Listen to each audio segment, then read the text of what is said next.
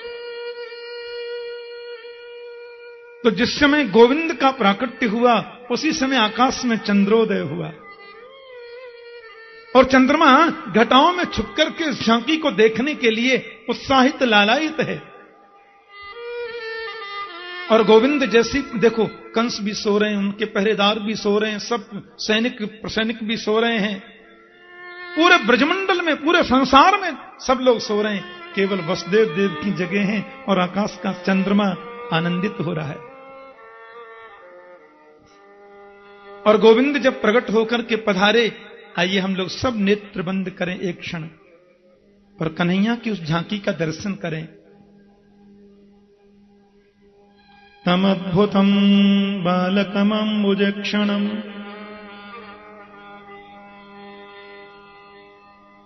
तमद्भुतम् बालकमम्बुजक्षणम् पीताम्बरम् सांध्रपयोदसौभगम्। इतनी सुंदर झांकी है। तम अद्भुतम बालकम अंबुजेक्षणम दृष्ट्वा, वसुदेव देव की दोनों ने उस अद्भुत बालक को देखा। सुंदर जिनके नेत्र हैं, शंख जैसी ग्रीवा है, कमल जैसी आंखें हैं, बिम्बाफल जैसे ओष्ठ हैं, मोती जैसे दांत हैं, घुंघराली अलकावली हैं, बिजली को मात करने वाला पीतांबर गोविंद ने धारण किया है। बड़ी सुंदर करधनी है, लेकिन शंख चक्र गदा पद्म धारण किया है। चतुर्भुजम शंख गदायुधायुधम श्रीवत्स लक्ष्मणम गलसोभिकौस्तुभम। श्रीवत्स का चिन्ह है, कौस्तुभ मणि धारण किए हैं, शंख चक्र गदा पद्म है। ऐसी सुंदर झांकी, वैदुर्य मणि का हार है, स्मित हास्य। वसुदेव देव की दोनों ने गोविंद की झांकी को देखा। महाराज, वसुदेव ने जो स्तुति गाई है वो तो अद्भुत है ही, लेकिन देवकी माता ने जो स्तुति गाई उस पर तो पूरा शास्त्र ही बन जाए। कि रूपम यत्तत्प्राहुरव्यक्तमाद्यम ब्रह्म ज्योतिर्निर्गुणम निर्विकारम सत्तामात्रम निर्विशेषम निरीहम यत्त्वं साक्षात् विष्णुरध्यात्मदीप। कितना बड़ा सद्भाग्य है आज मेरा। बड़े बड़े मनीषी, बड़े बड़े तत्वज्ञ, बड़े बड़े अमलात्मा समाधि के माध्यम से भी जिनको जानने में असमर्थ रहते हैं, जो निर्गुण निर्विकार निर्विशेष निर्रूप से भी जाना जाता है, जो साक्षात ब्रह्म ज्योति है, जिस पर माया का कभी कोई असर नहीं हो जाता, तो माया से तीत है। और प्रकृति को जो अपने बस में रखते हैं, प्रकृति का कभी जिस पर कोई असर नहीं होता, वह परब्रह्म आज मेरे घर पुत्र रूप में आया। मैं कितनी बड़ी भाग्यवती हूं। नष्टे लोके द्विपरार्धावसाने। प्रभु, जब ब्रह्मा की द्विपरार्ध की आयु पूर्ण हो जाती है, सारी दुनिया नष्ट हो जाती है, सब लोग समुद्र प्रलयंकारी समुद्र में डूब जाते हैं, आप ही शेष रहते हैं। चतुश्लोकी में भगवान ने स्पष्ट किया है, मौत से कोई बच नहीं सकता। मृत्यु कभी किसी को छोड़ती नहीं है। मृत्युर्जन्म बताम वीर देहे न सहजायते अद्यवाब्द सताम तेरवा मृत्युर्वै प्राणिनाम ध्रुव। वसुदेव जी कह रहे थे। लेकिन उस मौत से भयभीत मनुष्य यदि आपके चरणों का आश्रय ले ले, क्योंकि मर्त्यो मृत्युव्यालभीत पलायन लोकान् सर्वान् निर्भयं नाद्यगच्छत् तत्पादाब्जं प्राप्य दृच्छयाद्य स्वस्थः सेते मृत्युरस्मादपैति।